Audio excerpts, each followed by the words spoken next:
Putin पर हमले की पूरी कहानी से पर्दा उठाना बाकी है, लेकिन यूक्रेन का हौसला हाई है। पुतिन बेहद टेंशन में है तो वहीं यूक्रेन के खार्किव में ज़ेलेंस्की जीत का जश्न मनाने पहुंचे। इस युद्ध में दांव हार जीत पर ही नहीं बल्कि रूस की साख का भी लगा हुआ है। भला पुतिन यूक्रेन जैसे छोटे से देश से हार का जख्म लेकर सहन कर सकते हैं? इसीलिए दुनिया में एक बार फिर न्यूक्लियर वॉर का खतरा मंडराने लगा है। एटम बम ही रूस का वो ब्रह्मास्त्र है जिसके बल पर रूस यूक्रेन और उसकी मदद करने वाले देशों को काबू कर सकता है। रूस का न्यूक्लियर वेपन इस युद्ध में गेम चेंजर बन सकता है और जो 6 महीने तक नहीं हो सका वो मुमकिन भी हो सकता है। पुतिन नहीं मानेंगे हार, यूक्रेन पर परमाणु प्रहार।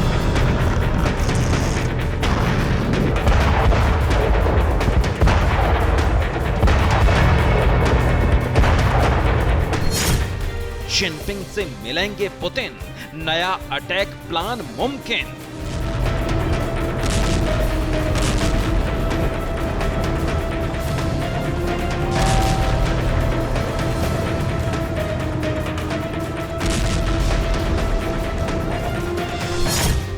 रूसी सैनिकों में मौत का डर, फौज नहीं मान रही ऑर्डर।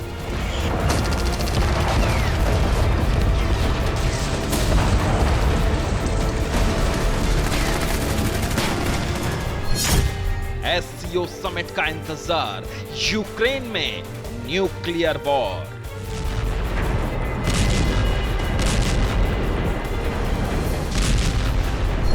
यूक्रेन ने जिन हथियारों के दम पर खार्किव खाली करवाया, क्या उसका जवाब पुतिन एटमी हथियार से देंगे?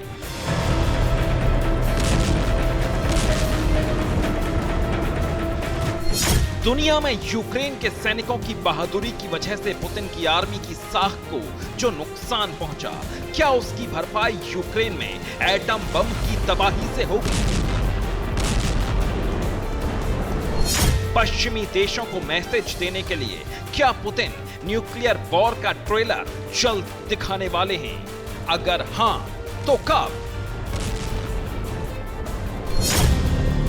माना जा रहा है कि यूक्रेन के फाइनल वॉर से पहले पुतिन एक बार फिर जिनपिंग से मुलाकात करेंगे। यूक्रेन वॉर से पहले जो रणनीति इन दोनों नेताओं ने बनाई थी, अब उसे फाइनल प्लान में बदला जाएगा। आशंका है कि समरकंद में जिनपिंग से मुलाकात के बाद पुतिन यूक्रेन को बहुत बड़ा जख्म दे सकते हैं।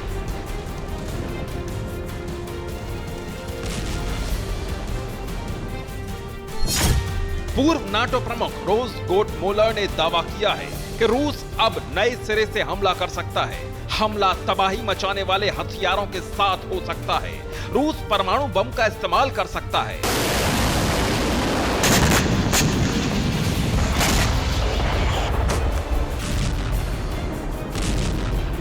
फिलहाल न पुतिन चैन से सो रहे हैं, न अपनी सेना को चैन लेने दे रहे हैं। ताबड़तोड़ अटैक का दौर शुरू हो चुका है। पिछले 48 घंटे में पुतिन ने सेना के साथ जितनी बैठकें की हैं, शायद ही पहले कभी की हो। थल सेना यूक्रेन की जमीन को थर्रा रही है और वायु सेना लगातार हमले कर रही है। प्रेसिडेंट पुतिन ने सेना के तमाम जनरल और कमांडर्स को खुली छूट दे दी है।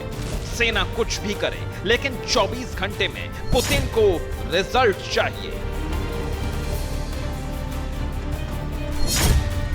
जिन इलाकों से रूसी सैनिक लौट आए हैं, वहां कब्जा चाहिए। दुनिया में यूक्रेन की जीत को लेकर जो खबरें चल रही हैं, उससे ठीक उलट रिपोर्ट्स चाहिए। पुतिन के ऑर्डर को पूरा करने के लिए रूसी सैनिक जी जान से जुट चुके हैं।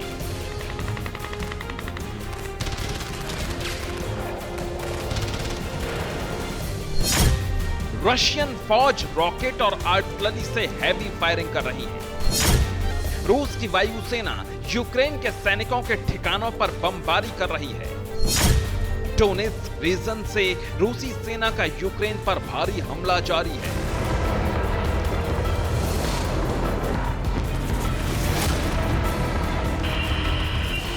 खार्किव से रूसी सैनिकों के वापस लौटने के बाद डोनेट्स्क से नए सिरे से हमले की शुरुआत हुई है। ब्रिटिश इंटेलिजेंस के मुताबिक यूक्रेन की आर्मी ने फर्स्ट गार्ड्स टैंक आर्मी को जबरदस्त नुकसान पहुंचाया है। यूक्रेन के हमले के बाद खार्किव में रूस के दर्जनों टैंक छूट गए हैं। रिपोर्ट के मुताबिक रशियन सैनिकों को इतना मौका भी नहीं मिला कि वो टैंक लेकर भाग सकें। रशियन फोर्स के सामने अब खार्किव में दोबारा कब्जे के साथ इन टैंकों और हथियारों को फिर से हासिल करने की चुनौती है।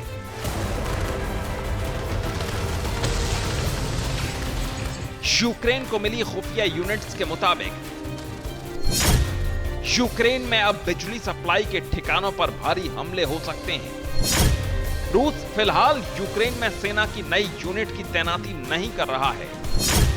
पुतिन जिनपिंग से मुलाकात के बाद यूक्रेन पर नई रणनीति तैयार कर सकते हैं। लेटेस्ट रिपोर्ट के मुताबिक रूस के सैनिकों ने मिकोलेव इलाके में पूरी रात गोलाबारी की। रशियन फौज के हमले में कई इमारतों को भारी नुकसान हुआ है।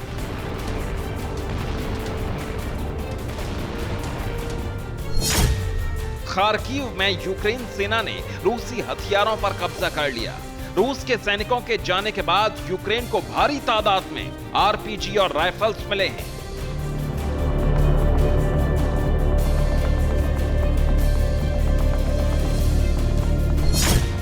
पुतिन ने अपने कमांडर्स और जनरल्स को भले ही युद्ध में यूक्रेन पर भारी हमले का ऑर्डर दिया है, लेकिन यूक्रेन की खुफिया रिपोर्ट्स के मुताबिक रूस के सैनिक फ्रंट लाइन पर जाने से डर रहे हैं।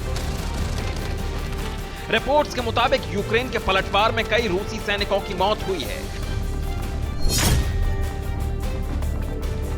रूस के सैनिकों का अब अपने कमांडर्स की रणनीति से भरोसा उठने लगा है, जिसकी वजह से रूस के सैनिक आमने सामने जाकर लड़ने के ऑर्डर को नहीं मान रहे। खार्किव की जंग के बाद रूस के सैनिकों को यह लग रहा है कि सरकार और सेना के अफसरों ने उन्हें मौत के मुंह में छोड़ दिया था। यूक्रेन की सीक्रेट रिपोर्ट के मुताबिक रूस के सैनिक अब युद्ध में आगे बढ़ने को तैयार नहीं हो रहे हैं। सैनिक अब सेफ जोन में रहना चाहते हैं। रूस की सेना का हौसला बढ़ाने के लिए यूक्रेन में तैनात स्पेशल फोर्स को स्नाइपर गन से लैस किया गया है।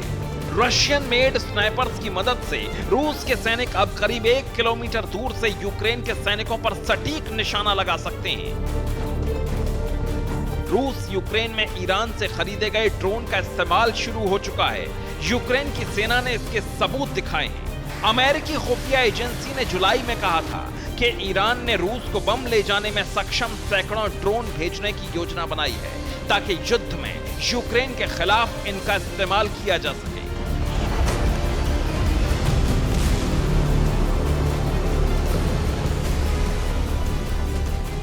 अमेरिका की सीक्रेट रिपोर्ट पर अब सच की मोहर लग चुकी है।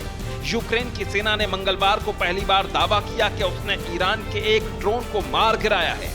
ड्रोन के मलबे को सबूत के तौर पर दिखाया गया। यूक्रेन की सेना के मुताबिक ईरानी ड्रोन को कुपियांस्क के नजदीक मार गिराया गया। टीवी रिपोर्ट के दौरान रिपोर्टर ने कहा कि रूस ने कई सैनिकों को खो दिया है। हालांकि बाद में उसने रूस की कामयाबी का जिक्र किया, लेकिन माना जा रहा है कि गलती सही, लेकिन रिपोर्टर की जुबान से युद्ध का सच बाहर आ गया।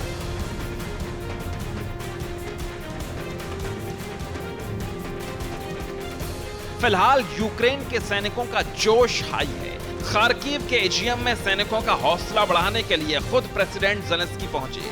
ज़ेलेंस्की ने सैनिकों के साथ तस्वीरें खिंचवाई और स्थानीय लोगों से मुलाकात की। दावा यह भी है कि खार्किव में जंग की प्लानिंग में अमेरिकी सेना के अफसर भी शामिल थे। अमेरिकी कमांडर्स ने यूक्रेन की सेना के साथ मिलकर बड़ी प्लानिंग की थी। प्लान तैयार होने के बाद अमेरिका ने खार्किव ऑपरेशन के लिए स्पेशल और जरूरी हथियार भेजे। अब अमेरिका एक बार फिर नए सिरे से यूक्रेन को हथियार और फाइटर जेट्स की सप्लाई देने वाला है, ताकि डोनबास और लुहांस्क को भी आजाद कराया जा सके। Bureau report, TV9 Bharatvarsh.